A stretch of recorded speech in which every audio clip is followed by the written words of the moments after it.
ডায়াবেটিসটা কি আপনি বলবেন যে আপনার লাইফস্টাইল ফলো করলে একদম চলে যাবে? নাকি কন্ট্রোলে থাকবে? না, খুব ভালো প্রশ্ন করেছেন। ডায়াবেটিস হয়েছে কেন? সেটা হচ্ছে আসল কথা, হ্যাঁ? কেন হয়েছে? তো আমি বলি মূল কারণগুলো হচ্ছে যে আমি যদি ব্যায়াম না করি, রেগুলার যদি অস্বাস্থ্যকর খাবার যদি বেশি বারবার খাই এবং যদি দাওয়াত খাই, এখানে খাই, ওখানে খাই, অর্থাৎ কিনা মরে গেলেও এখন মানুষ জিহাপত খাচ্ছে। মসজিদে গিয়ে জিলাপি খাচ্ছে, আন্দোলনে বিরিয়ানি খাচ্ছে, তারপরে ফুড কোর্টে গিয়ে খাচ্ছে, হ্যাঁ? বাজার করতে গিয়েও খায়, মুভি দেখতে গিয়েও খায়। এই যে এত যে খাচ্ছি, তা এগুলো যায় কোথায়? তা আমার সেলুলার ওভারলোড হচ্ছে এভাবে। তো কোষের ভিতরে যখন অতিরিক্ত চর্বি জমবে, জমার পরে আমার রক্তের চিনি যে কোষে ঢুকবে, ঢুকবে কি করে? পারছে না।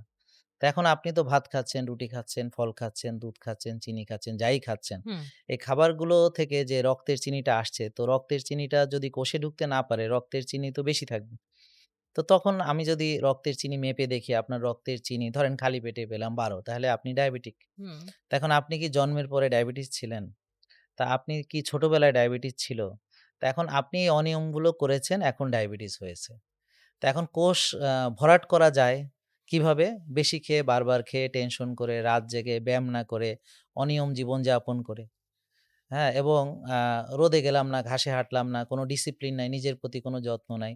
তো এভাবেই তো হচ্ছে, তাই না? তো এখন আপনি যদি অন্য কিছু করেন, অর্থাৎ আপনি পরিমিত খেলেন, স্বাস্থ্যকর খেলেন, রোজা রাখলেন, রোজা রেখে ব্যায়াম করলেন, আর্লি ঘুমালেন, ভোরে উঠলেন, রৌদ্রে গেলেন, ঘাসে হাঁটলেন, তো কোষ খালি হবে না?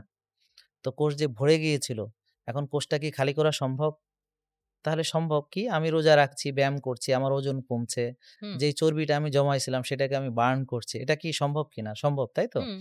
তো এখন তাহলে এই যে আমি কোষ খালি করলাম, এটি হচ্ছে ডায়াবেটিস মুক্ত হলাম।